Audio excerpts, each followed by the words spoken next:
is Shane again, and this is going to be part 2 to ER stories that I'm doing. And this one is about a doctor.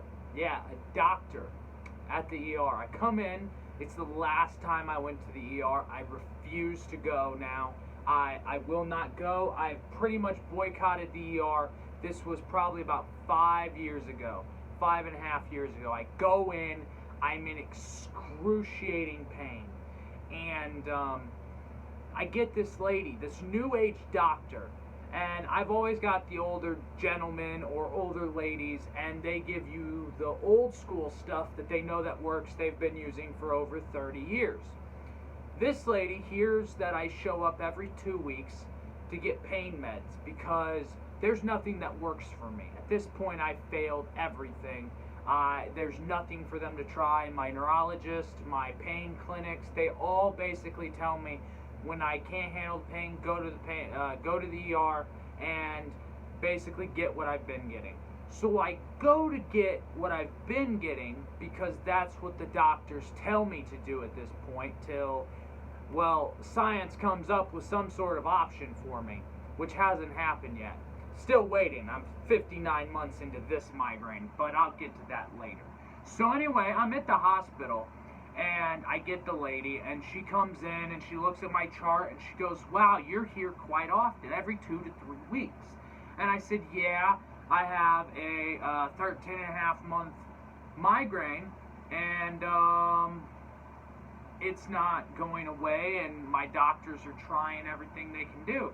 Now this lady critiques my doctors and basically calls them shit, which pissed me off to a point that I almost pulled the IV out and left because I was infuriated because she was calling my doctors who had tried everything. I have some very good doctors, some very compassionate doctors who will do anything they can do to try and help their patients. And my doctors have tried everything they can think of. It's just not medically out there right now. But anyway, I explained that to this lady, and she calls me basically a drug addict. She basically said I was a drug addict.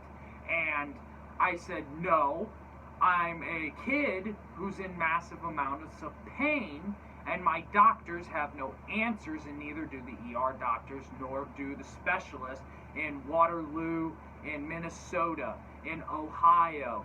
I've been everywhere. I've tried everything. So anyway, I go and I end up letting this lady examine me and everything, and I'm pissed. I'm getting infuriated. And my mom's there, and she's trying to keep me calm, but she ain't very happy either. So the lady leaves and comes back with morphine. And I go, I don't want morphine. I don't want anything to do with it. For some people, it works. For me, it makes me sick. Morphine makes me throw up. It does not help my pain. It doesn't help my head. It doesn't do anything for me. It's just bad all around. Lady doesn't listen. She shoots me with morphine. So then they send me home. I get home and I throw up all over my bathtub. And the next day I feel like absolute shit because the lady didn't listen and called me a drug addict and pissed me off. So everything by the next day had boiled over to the point that I was infuriated.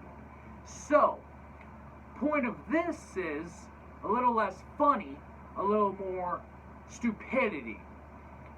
I respect all doctors when it comes to the fact that they went to school to become a doctor. That's impressive.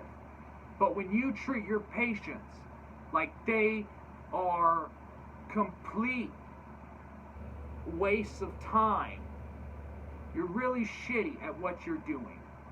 And that's how I felt from this lady, because she didn't listen, and in the end I got sick from it.